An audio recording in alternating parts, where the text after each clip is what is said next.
이제 세미나 주제는 저희가 8월 초에 이제 회사 차원에서 관람을 갔었던 오디세이를 보고서 여러 가지 자료나 관련 유튜브들을 많이 찾아봤었는데요.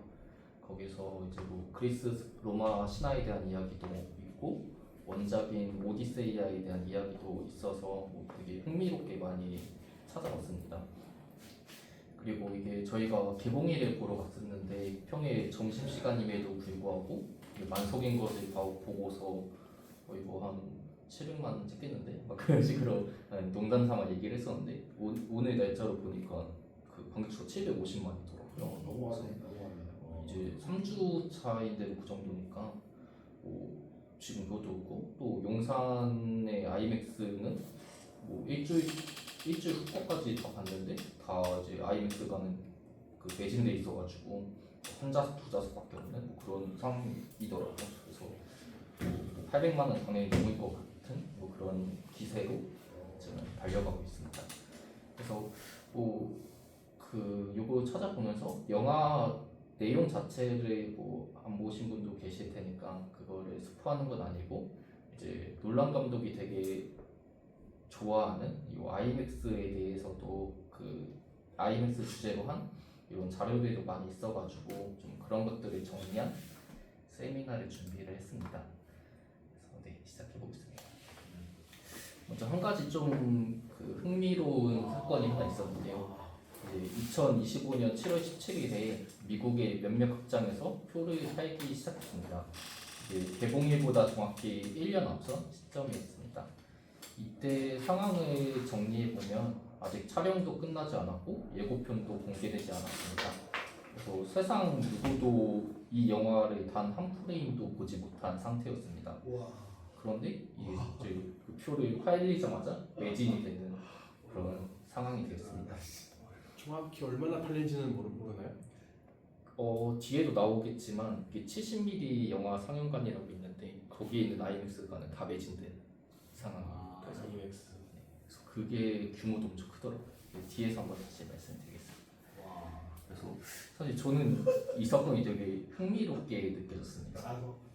그래서 사람들이 이때 산 거가 영화가 아니기 때문입니다. 그래서 영화는 그 시점에 존재하지도 않았으니까요. 그래서 그들이 산 것은 자석이었습니다. 1년 뒤 특정한 날, 특정한 시간, 특정한 자석. 그래서 되게 신기한 그런 사건이었습니다. 그래서 사실 근데 영화는 원래 이런 예술이 아니었다고 생각합니다. 이게 1935년에 나온 글을 하나 잠깐 빌려오자면 발터 벤야민의 기술 복제 시대의 예술 작품이라는 데에서 아우라라는 개념이 나옵니다.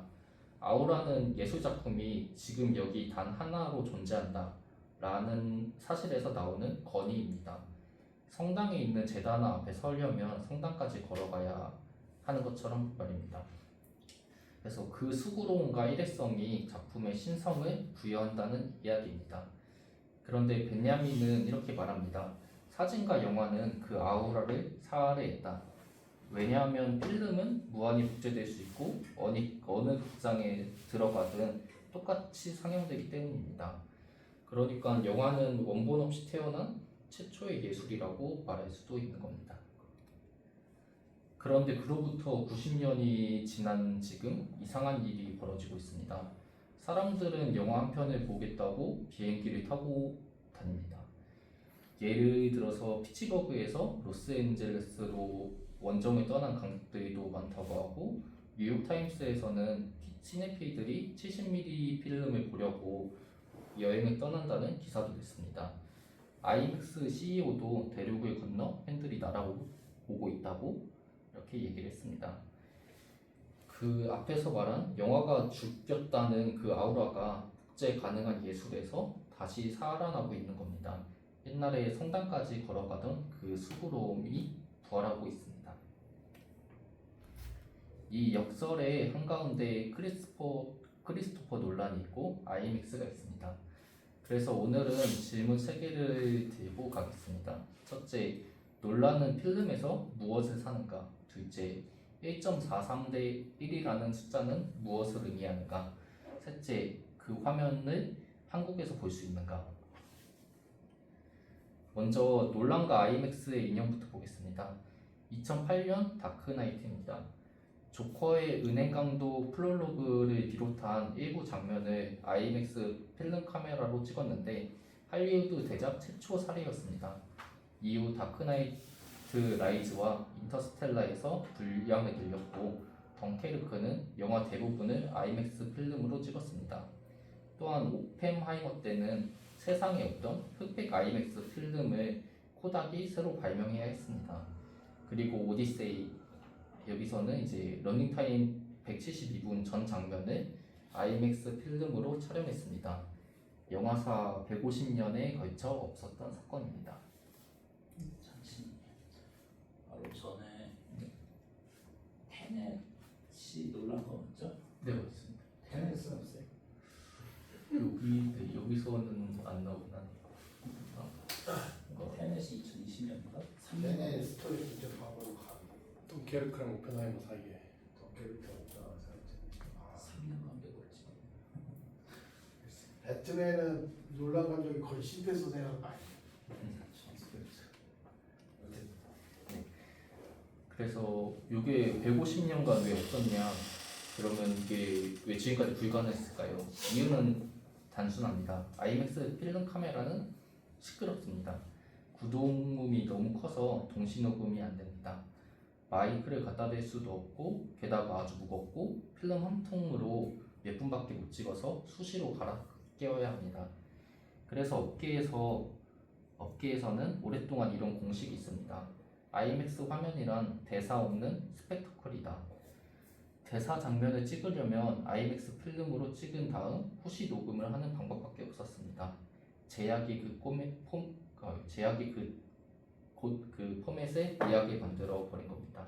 그래서 여기 아이맥스로 찍을 때 촬영을 한번 유튜브에서 이렇게 보여드리겠습니다.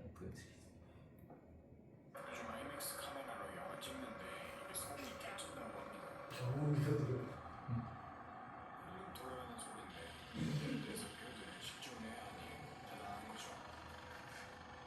아이맥스 70이 좀 아직 괴물인데 필름 사이즈가 진짜 개 큽니다. 카메라 쓰는데 돈도 많이 들고 상용만도 별로 없지만 감독들이 고수를 하는 이유가 있죠. 요즘 아이맥스 카메라로 영화 찍는데 세미나에서 말씀드렸습니다. 경험이가 안 들어가네. 그래서 사실 이런 거를 이제 뭐 대사를 치면서 할 수 없으니까 뭐 이때까지만 해도 뭐 대사 없는 스펙타클이다라는 얘기가 나왔었는데요. 이제 그래서 오프닝 같은 데서 많이 쓰는 거구나. 대사가 별로 필요 없는. 그런 것도 맞는 것 같습니다. 그래서 이제 논란은 이제 어떻게 해야 될지 하면서 이제 우회를 선택하지 않고 정면 돌파를 택했습니다. 이 아이맥스에 요청을 해서 이 오디세이 영화를 위해 차세대 카메라를 만들게 하고 방음 기술을 새로 개발하게 했습니다. 그래서 마침내 아이맥스 카메라 앞에서 배우들이 대사를 주고받을 수 있게 됐습니다. 규모를 하나 말씀드리면 촬영 감독 호이트 반 호이테마가 이 영화에서 쓴 필름이 640km라고 합니다. 이게 서울에서 부산까지 필름으로 쭉 깔고도 뭐 강원도까지도 갈 수 있는 그런 양이라고 합니다. 그렇다면 도대체 왜 이렇게까지 놀라는 아이맥스에 집착을 하는 걸까요? 가장 먼저 나온 답은 화질입니다.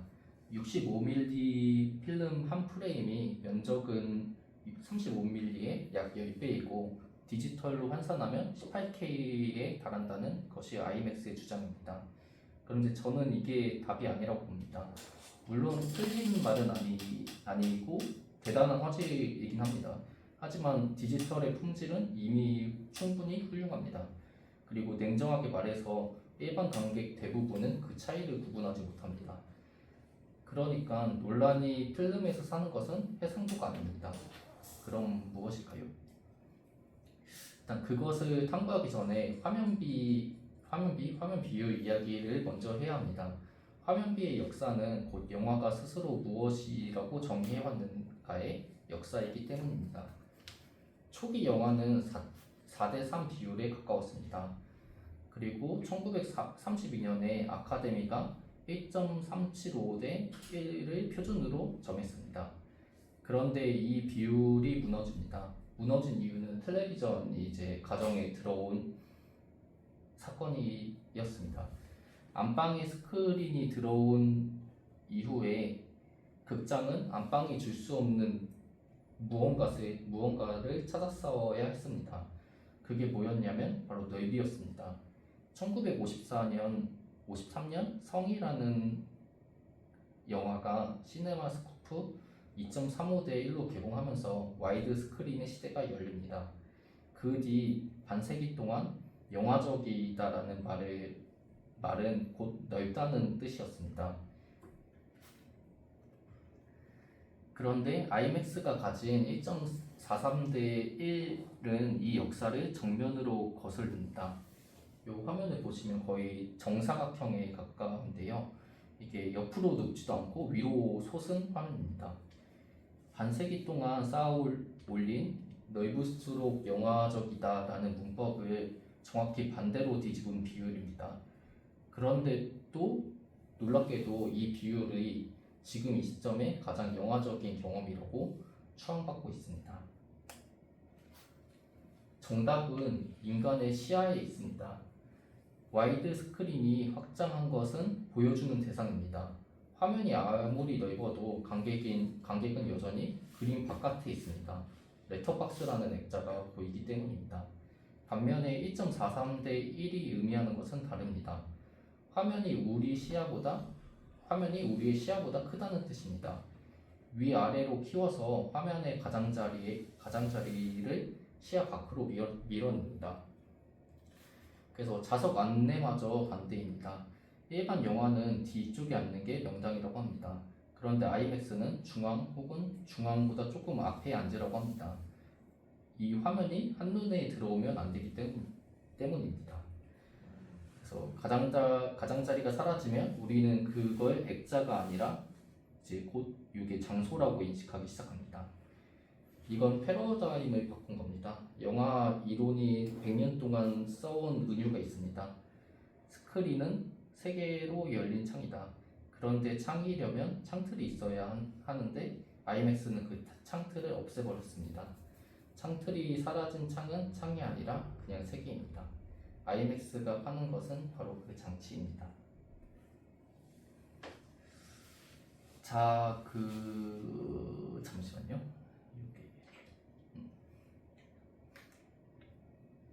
오디세이는 모든 장면을 IMAX 필름 카메라로 찍었으니 모든 장면이 1.43대 1로 지원을 합니다. 그래서 이거를 계산을 해보면 1.90대 1 상영관에서는 위아래가 잘려서 25%가 사라지고 2.39대 1 일반 상영관에서 보면 원본의 40%를 못 보게 됩니다. 그러니까 대부분의 사람은 화면의 4분의 1에서 5분의 2를 보지 못한 채로 그 영화를 봤다고 말하게 됩니다. 굉장히 이상한 상황이게 됩니다. 원본을 볼 수 없는 그런 상황이 됩니다. 그리고 이 상황을 만든 장본인이 바로 IMAX라는 회사입니다. IMAX의 기원은 1967년 몬트리올 엑스포에서 나왔습니다. 멀티스크린 실험 영화의 성지였는데요. 여기서 여러 개의 영사기가 걸핏하면 어긋나는 것을 본 캐나다 영화인들이 발상을 뒤집었습니다. 서로 동기화를 할 게 아니라 한 대로 영사기 한 대로 최대의 화면을 만들자. 70mm 필름을 가로로 눕혀서 돌리자는 괴상한 기계를 만들어냈고 회사 이름을 이미지 맥시멈 이것을 줄여서 IMAX가 됩니다. 1970년 오사카 엑스포에서는 최초의 IMAX 영화가 상영되고 토론토의 최초 상설관이 문을 엽니다. 그 후 30년간 IMAX는 극장이 아니라 시설 같은 것이었습니다. 과학관이나 박물관에 있는 것. 우리나라도 63빌딩가 대전 엑스포 과학공원에도 있었다고 합니다. 2000년대 들어 DMR로 상업 영화 시장에 진입했고 2008년쯤 디지털 IMAX가 나오게 됩니다. 기존 멀티플렉스를 개조해서 스크린을 조금 키우고 디지털 영상기 2대를 걸고 IMAX라는 이름을 붙여서 파는 겁니다. 근데 여기서 문제가 터집니다. 배우 안지즈 아사리가 IMAX를 보러 갔는데 자기가 알던 IMAX가 아니라 그냥 조금 큰 화면이 나왔던 것입니다. 그래서 나는 IMAX를 보러 온 거니까 IMAX 이름값 5달러를 빼달라고 환불을 요구했습니다. 그랬더니 매니저는 환불은 안 되고 팝콘이나 음료를 좀 드리면 안 될까요? 라는 그런 답변을 했습니다. 그래서 이 사람이 블로그에 글을 올렸고 난리가 났습니다. 그때 나온 말이 이제 라이믹스, 가짜 IMAX라는 용어도 나왔습니다. 그래서 진짜와 가짜 IMAX 위치를 표시한 지도 사이트까지 나왔습니다. 그때 IMAX가 뭐라고 했냐면 본질은 스크린 크기가 아니라고 말했습니다. 본질은 브랜드다. IMAX라는 딱지를 붙여주면 그게 IMAX라는 얘기죠. 정말 놀라운 장사와 수완이라고 볼 수 있습니다. 근데 뭐 그러고서 성공을 했습니다. 놀란은 IMAX한테 은인과 같은 사람입니다. IMAX로 영화 찍는 것을 너무 좋아하니까요. 그런데 또 한편으로는 IMAX의 진실을 굉장히 아프게 폭로하는 사람이기도 합니다. 이 숫자를 한번 보시면 오디세이는 전 세계 첫 주말에 2억 6,400만 달러를 벌었고 그중 IMAX의 몫은 5,200만 달러입니다. 전 세계 스크린의 IMAX가 차지하는 비율이 1%인데 매출이 20%를 가져가는 겁니다. 필름가는 더 놀랐습니다. 1.43대 1로 상영할 수 있는 70mm 필름 상영가는 전 세계 40여 곳뿐인데 첫 주말에 630만 달러, 간당 평균 15만 3천 달러를 벌었습니다.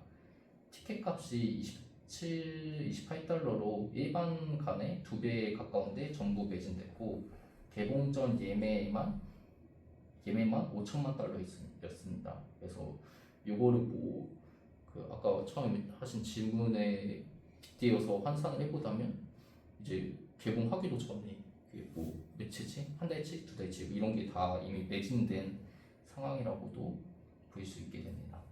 계속 표를 받았으면 1년치가 팔린 거 아니에요? 그러면?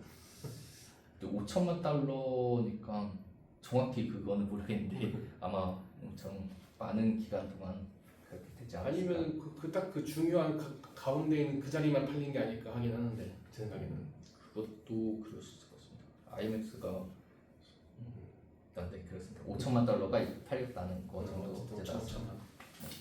그래서 관객이 지갑으로 이제 보여준 사건입니다. 진짜와 가짜의 차이가 있다면 2배든 3배든 내겠다는 것을 보여줬습니다. 자, 그러면 우리나라 이야기입니다. 국내 IMAX는 CGV 독점 운영이고 대부분 디지털 IMAX입니다. 2K 제논 용사기에 1.90대 1 화면비입니다. 그러니까 한국 관객 대부분이 10여 년간 IMAX라는 이름으로 경험해온 것은 아까 배우 안사리를 분노하게 했던 바로 그 라이맥스라는 것입니다. 물론 예외가 하나 있습니다. 그 용산 아이파크몰입니다. 여기에 있는 이제 그 IMAX는 2017년 7월에 1.43대 1 초대형 스크린과 듀얼 레이저 용사기가 들어갔고 개간작이 논란의 덩케르크였습니다. 그래서 용화맥이라는 애칭이 생겼습니다. 여기에 조금 더 잔혹한 이야기가 있는데요. 그 천호점 같은 경우에는 1.43대 1의 스크린을 지어놨습니다. 그런데 GT 레이저 용사기 도입이 무산되었고 작년 11월에 리뉴얼조차 싱글 레이저가 들어와서 1.43대 1 스크린임에도 불구하고 여전히 1.90대 1로 화면으로 그렇게 틀어준다고 합니다. 그리고 나머지 지점들도 광교, 동탄, 압구정 이쪽에 되게 순차적으로 생겼지만 여기서도 전부 1.90대 1로 상영이 되고 있다고 합니다. 여기서 조금 더 들어가자면 필름 얘기를 하자면 우리나라에는 IMAX 필름 영사기가 단 한 대도 없습니다. 63 빌딩에도 대전 엑스포에도 있었지만 요거는 이제 다 없어졌습니다. 용산조차 필름이 아니라 디지털로 변환돼 1.43대 1을 쏘는 겁니다. 그러니까 정확하게 말해서 한국에서는 오디세이의 원본을 볼 수 없습니다. 가까운 나라인 일본에도 없고요. 아시아 전체에서도 70mm 필름 상영관은 없다고 합니다. 요게 전 세계에 40여 곳이 있는데 미국에 25개, 캐나다에 9개쯤 있고 이제 그 우리나라에서 제일 가까운 곳은 호주 멜버른이라고 합니다. 제대로 보려면 호주까지 가야 되는 거네 진짜. 네 맞습니다. 그래서 비행기를 타고 막 떠난다는 이야기도 미국 내에서도 이게 많지가 않다 보니까 그런 이야기가 나오고 있습니다. 그래서 사실 이걸 보고 CGV가 나쁘다고는 할 수 없습니다. 비판하려고 하는 게 아니라 이게 투자는 계속 하고 있습니다. IMAX가 독점으로 시작하는 것은 대부분 다른 나라도 대부분 그렇습니다. 일본처럼 이용 같은 사업자가 나타나서 그 독점을 뚫어버린 사례가 있을 뿐입니다. 이건 특정 극장의 문제라기보단 IMAX 그 자체의 문제입니다. 브랜드 자본주의라는 거죠. IMAX라는 세 글자를 팔고 프리미엄 요금을 받을 수 있는 것이 이 장사의 요치입니다. 그렇다면 진짜 IMAX를 전부 깔아줄 이유가 없습니다. IMAX 입장에서는 그게 더 효율적이고 이득이 되는 장사이기 때문입니다. 그래서 제가 이거 외에도 좀 찾아본 이유를 찾아보자면 일단 1.43대 1 비율로 하는 게 어려운 이유가 그러니까 용산에밖에 없는 이유가 이게 보통 건물에 뭐 3, 4층 되는 그런 층고를 하나의 영화관 상영관에 위해서 통째로 이렇게 건물을 공사를 해야 되는 게 한 가지가 있고 그리고 70mm 저 필름을 가져오기 위해서는 아까 영화를 찍기 위해서 든 게 뭐 640km라고 했는데 실제로도 이 영화를 담기 위한 필름이 완성본에서도 뭐 무게가 한 250kg, 300kg 정도 하고 필름 길이도 되게 길다고 합니다. 그래서 요거를 미국에서 촬영했으면 한국으로 가져오는데도 한 편당 이렇게 보내는 비용도 운송 비용도 많고 유지보수하는 비용도 엄청 많다 보니까 실제로 비용 문제 때문에 요거를 하고 있지 않다고 합니다. 그리고 또 IMAX 자체에서도 이런 거를 좀 70mm 필름관을 되게 소수로 해가지고 관리하는 게 그쪽에 약간 그런 정책이라고 합니다. 네, 그래서 마지막으로 정리하자면 물론 저희가 어디서 보든 오디세이는 오디세이입니다. 화면이 뭐 이렇게 잘린 IMAX로 봐도 오디세이고 일반관으로 봐도 오디세이는 오디세이인 겁니다. 다만 이 영화가 어떤 규격으로 설계되어 있는지는 알고 봐야 한다는 이런 주제입니다.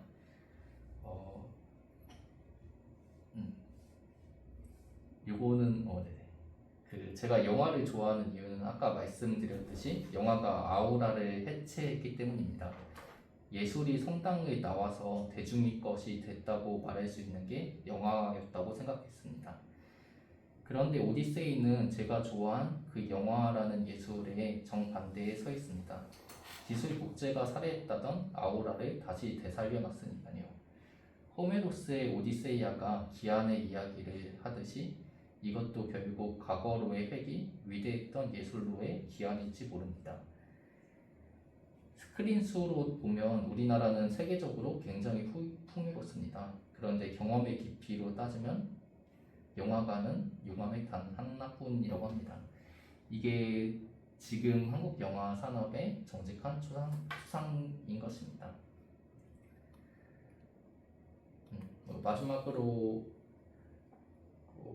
정리하자면 오디세이 되게 재밌게 봤고 재밌게 봤습니다. 네, 여기까지 하겠습니다. 네, 박수. 자, 끊지 마요.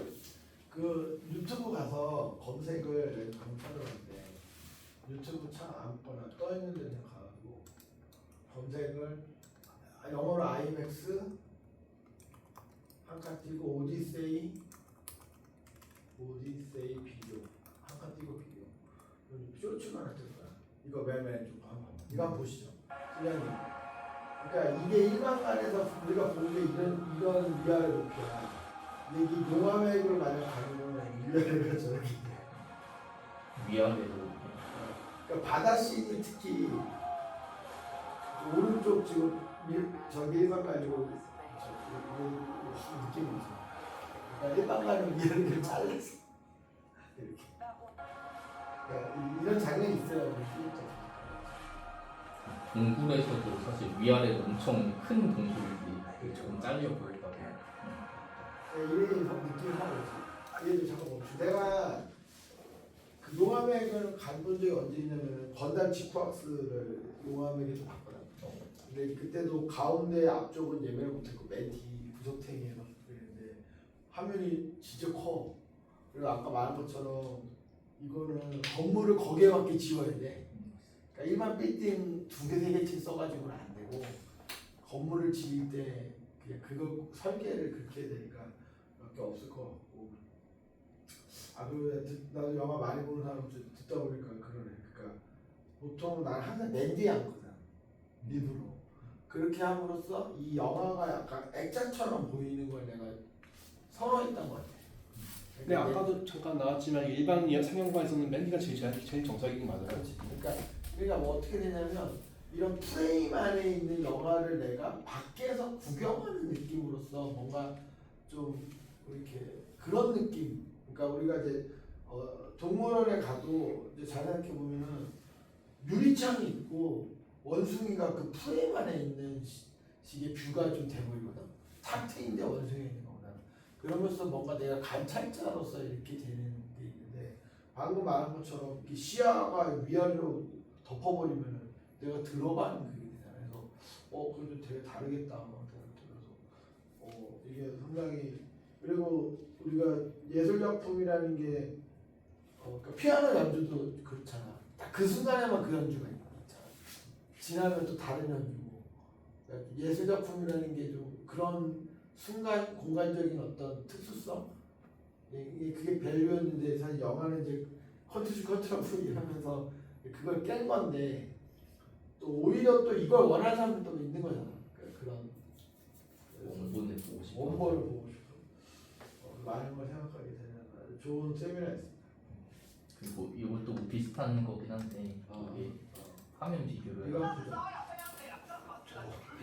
집에서 보는 화면은 귀여운 수준이고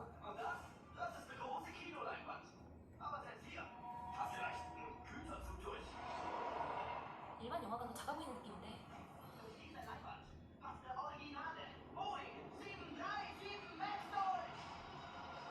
크기에 대해서 이렇게 얘기하는 압도적인 스케일이네요. 저도 사실 용암에 크기를 체감할 수 있다는데 거기 개관했을 때 거의 초반에 한번 가봤었는데 저는 이쪽에 앉았거든요. 이쪽 맨 앞에 자리 없어가지고 이쪽에 앉았었는데도 진짜 이게 압도가 되긴 하더라고요. 스크린 자체가. 지금 용암에 그 한두 자리 있는 건 다 맨 앞자리야. 그러니까 이렇게 봐야 될까 그런 거만 있어가지고 나도 그러니까 나는 이제 개봉날 가서 봐야지 그 생각만 하고 용암액에서 본다는 생각을 못 하고 이제 개봉하고 하루 이틀 지나서 아차 싶어서 봤더니 이미 이제 다 이것도 USB 잡으면 나 줘. 네. 내 유튜브 올려서 주에 가지면 보여줄게. 자 박수. 오늘